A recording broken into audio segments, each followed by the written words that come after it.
Welcome to Emily's garden, come on out today. Welcome to Emily's garden, just a snap away.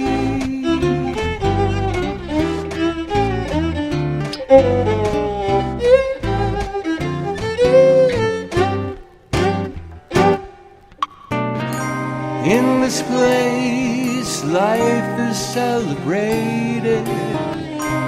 It's the place where dreams are cultivated. Welcome to Emily's garden, just a snap away.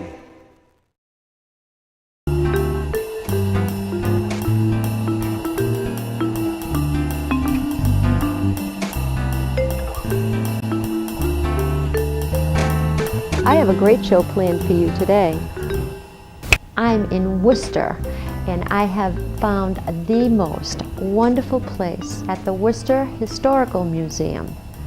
It is a wealth of information about Valentine's Day, where I've come to show you some records, actual records, of the very first Valentines that were indeed manufactured in Worcester, Massachusetts. Most Worcester folks know the story of Esther Howland and how she got the idea of making valentines after she received a fancy valentine from England in 1848. Howland's father, a stationer, imported valentine cards from England. However, around 1830 she began to import lace, fine papers, and other supplies for the creation of her cards.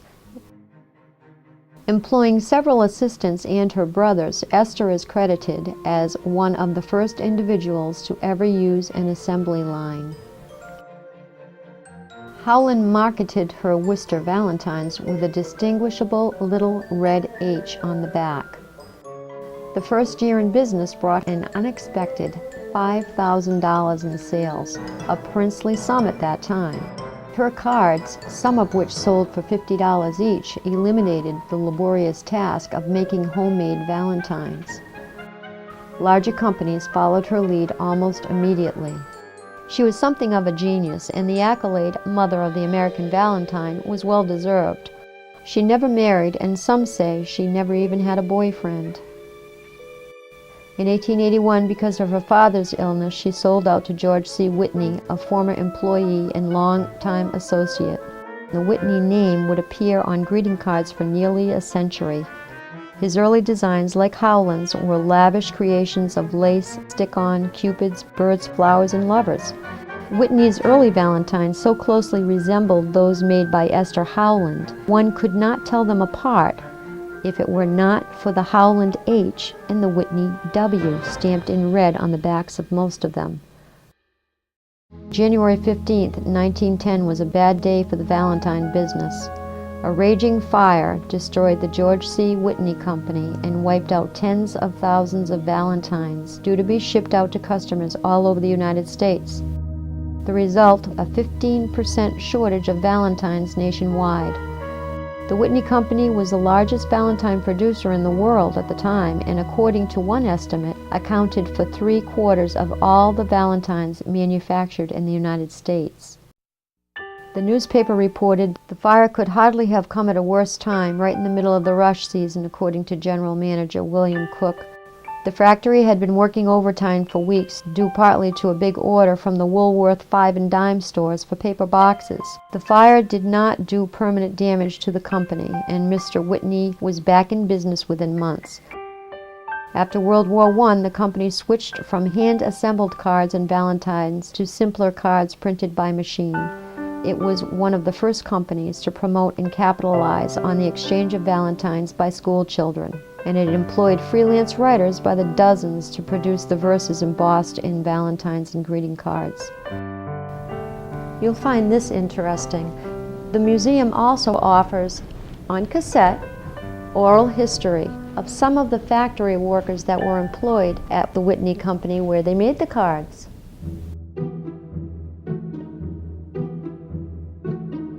This is the voice of Marion Owens.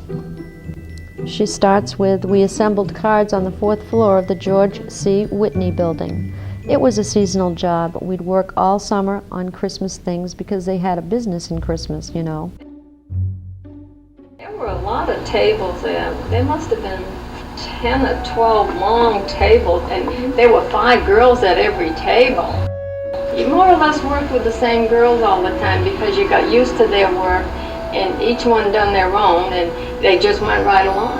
But as hard as you worked, you probably would only make $15 the whole week.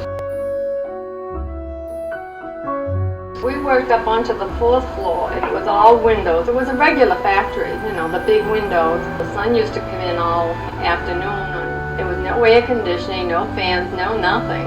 And it was really hot because it was a flat roof up in the top. It was hot, but you look back and you never were hot like you are today. So, I don't know. It was maybe because you were so busy working, you didn't even realize that it was hot. If you got a breeze, you were lucky, but you never seemed to mind that. It was quiet. It was quiet there. The only noise you heard was your cards coming off, and when you had to put a box in the back of you or lift another box, and bells would ring if they were looking for somebody in the building, you know, they'd just ring so many bells or something.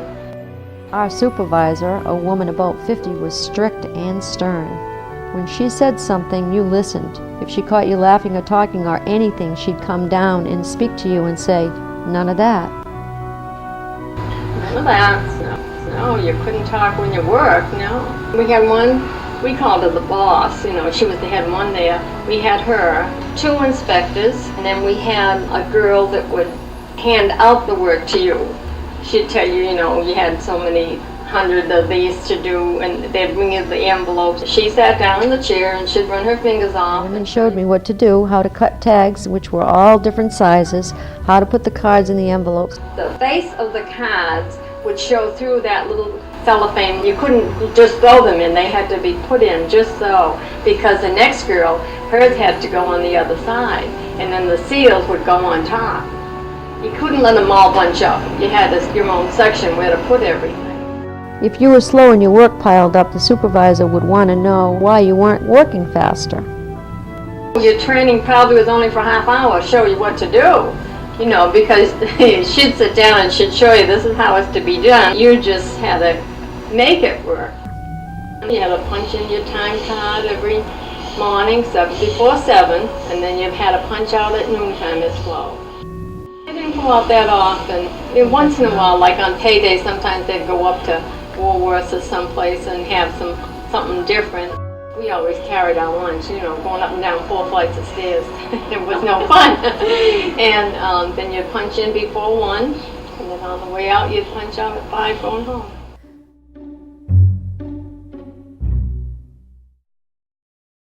The company finally went out of business in 1942 because of an acute shortage of paper. Esther moved to Quincy, where she died in 1904. But the epic of the Worcester Valentine and the memory of Esther Howland, mother of the American Valentine, lives on.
Many legends surround those declarations of love we call Valentines. One of them tells us that in Rome on that date in about the year AD 269, Valentinus, a Christian priest, was martyred for love, though not exactly his own.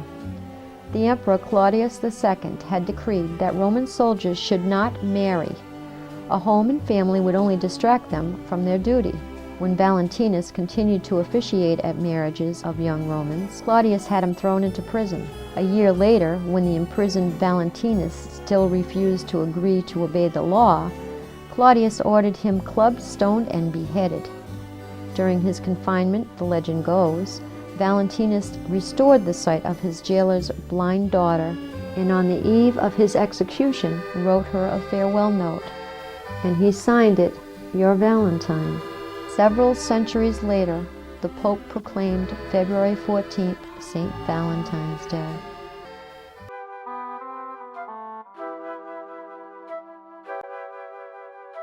In 18th century England, and so perhaps in America, the mystery of those who our future husbands would be seemed to preoccupy many single women on Valentine's Day. Men sometimes proposed marriage by sending woven valentines. These often showed interlocking hearts and hands or endlessly looping spirals of lines and words in which the last phrase led back to the first. A real lover's knot.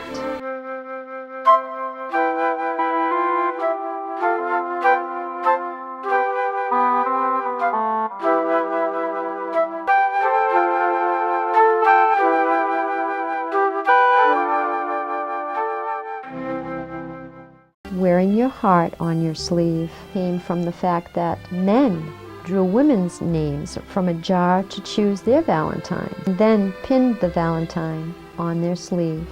Valentine greetings have been popular since the Middle Ages. In keeping with Victorian etiquette, it was considered improper for a lady to send a valentine greeting to a man. It was unseemly for unmarried men and women to keep company without chaperones for unlimited amounts of time. It was common for young men to court a young lady, mostly through her family, particularly with permission and approval of her father. He would enter the home and talk to her parents, attempting to gain their approval. If he did, the young man was then escorted into the parlor, where the young lady would be waiting. The story goes that the father would mount a candle in a wrought iron holder, telling the suitor and his daughter that they could visit until the fire reached the top of the candle holder. If he liked the young man and wanted to have him to have a significant chance to win his daughter's affection, the father would mount the candle on a small block of wood placed at the bottom of the spiral, thus extending the time with her. If the father did not approve of the suitor, he would simply put the candle into the holder, shortening the length of the stay in their home. Part of the tradition included a chaperone. The chaperone often sat in a corner in the parlor. When a courting couple chatted in the parlor, the chaperone had to be present, seated at the end of the room, well within sight and hearing. A young woman's fan, for example, had a language all of its own. Twirling it in her right hand warned, "We're being watched." Drawn slowly across her cheek, it meant, "I love you." And even the most harmless-looking bouquet could convey passionate sentiments. During the early 1700s, Charles II of Sweden brought the poetical art known as the language of the flowers, or florigraphy, to Europe. Floral dictionaries were published, permitting the exchange of romantic secrets, culminating in entire conversations taking place within a bouquet of flowers. The more popular the flower, the more traditions and meanings were associated with it. The red rose, for instance, believed to be the favored flower of Venus, Roman goddess of love, became universally accepted to represent romantic love. Thus, the custom of giving red roses on Valentine's Day quickly gained popularity. In the late 18th century and 19th century, valentines were often religious in nature. It's quite possible that the Sacred Heart that was often depicted on some of these earlier cards evolved into the Valentine heart that we know today.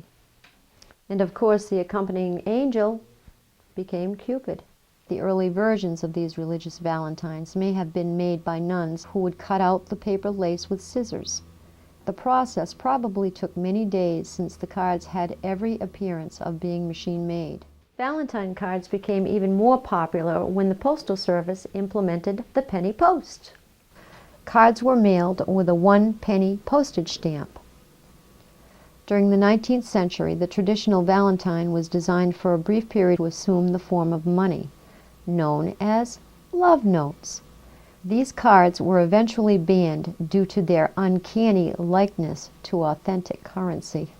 Comic designs of the 1870s by an American cartoonist named Charles Howard became known as penny dreadfuls, appropriately titled since they sold for a penny and the designs were really quite dreadful in nature. Vinegar Valentines poked fun at old maids. Both Vinegar Valentines and penny dreadfuls came under close scrutiny. The practice led to a somewhat obscene number of Valentines being produced, which caused several countries to ban the practice of exchanging cards through the mail for a period of time. For example, in Chicago, late in the 19th century, the post office rejected some 25,000 cards on the grounds that they were not fit to go through the mail. In terms of the sheer numbers of greetings that are sent annually, Valentine's Day ranks second only to Christmas.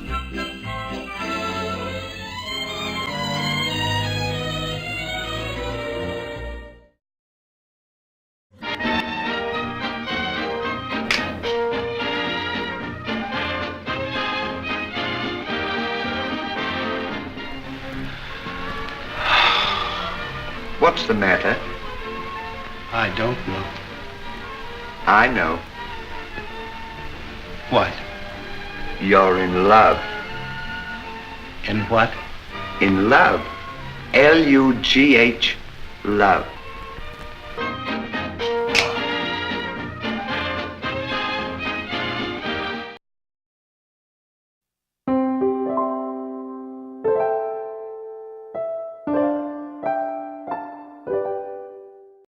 The New England Confectionery Company, better known as Necco, is located just north of Boston in Revere, Massachusetts. Necco is synonymous with Valentine conversation hearts. Sweethearts have been a Valentine tradition for more than a century. In fact, the concept of conversation motto hearts dates back to the 1800s when printed sayings on colored paper were placed in cockles, a small, crisp candy made of sugar and flour formed in the shape of a cockle or scallop shell. The early cockles contained mottos which were printed on thin colored paper and rolled inside, kind of like a fortune cookie. Well, in 1866, Daniel Chase, brother of Oliver Chase, who founded Necco in 1847, invented the process which allowed the sayings to be printed directly on the candy. He experimented first with hand tools and then devised a machine. Cloth was replaced with a felt roller pad moistened with vegetable coloring, usually red, which pressed against the die. The die printed the words on the paste and the double-purpose machine cut out the candies. Grown-ups were even entertained and passed the hearts around at parties. In the early 1990s, the company's vice president, Walter Marshall, decided to update the sayings each year and retire some. His first, Fax Me, created a lot of attention from Sweetheart fans.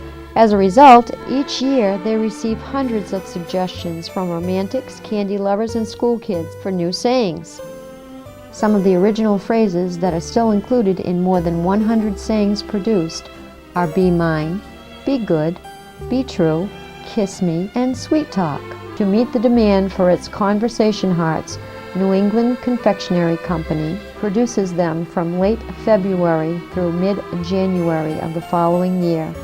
The entire production, about 100,000 pounds a day, and they sell out in just 6 weeks. The Valentine candy hearts have become so popular, Necco was honored to have them featured on a U.S. postage stamp in 2004.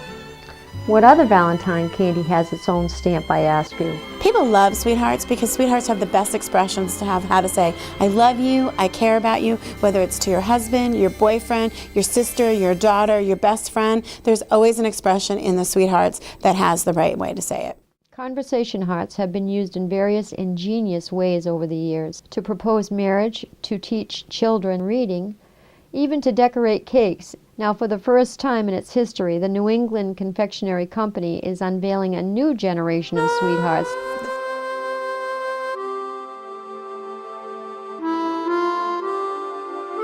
The phrases this year were voted on by consumers and submitted on mysweethearts.com, and the top phrases were text me, tweet me, and lovebug. Still, it's hard to believe that the concept behind today's conversation hearts got its start when Abraham Lincoln was still president. We have an iPhone app this year that is a great way for consumers to personalize their message on a heart and send it to another person that they want to. It can be posted on their Twitter page, it can be sent via their iPhones, and it's a way for people to send hearts to someone virtually who they may not be able to give hand-to-hand hearts to this year. This year we made approximately 14 million pounds of sweethearts, which translates to 6 billion individual candies, and all of that candy will be purchased, sold, and consumed over a 2-week period around Valentine's Day. Amazingly, everything is new about sweethearts this year. Flavor, color, texture, they're better looking and they're more fun to eat. We changed the colors and the flavors to match what people in America prefer. So the colors are all fruit-based colors and the flavors match the colors. So they're brighter, they're cheerier. Green apple is green, yellow is lemon, and strawberry is a bright pink. And we added blue raspberry, which is a really new flavor completely, and it's bright blue. So they look prettier, they're more cheery, and America's going to be happier with them.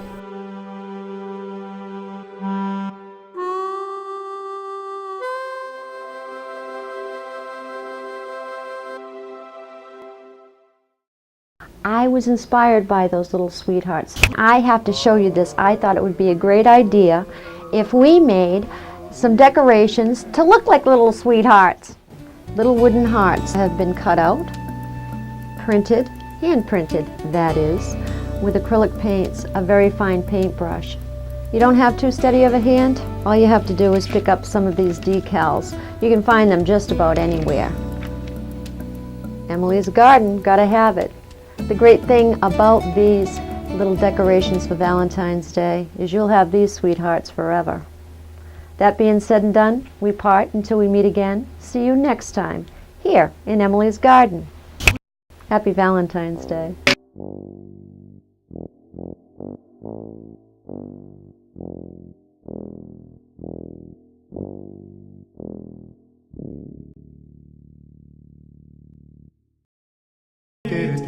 Good night, sweetheart. Well, it's time to go. What's the matter? I don't know. I know. What? What? You're in love. In what? And what? In love. L-U-G-H, love. Do it again. I hate to leave you, but I really must say. Let me read some of the excerpts. The epic. This is the just. Bleh. Oh my God! I cracked myself up. Good night, sweetheart. Good night. Good night.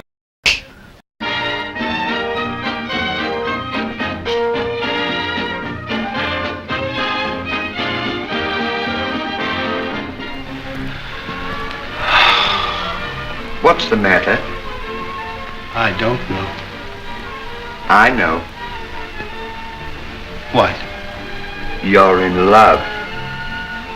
And what? In love. L-U-G-H, love.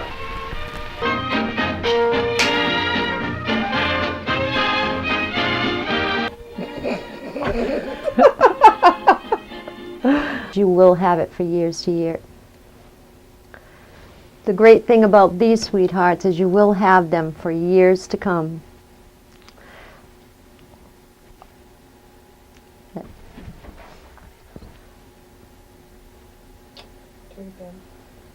Or anything.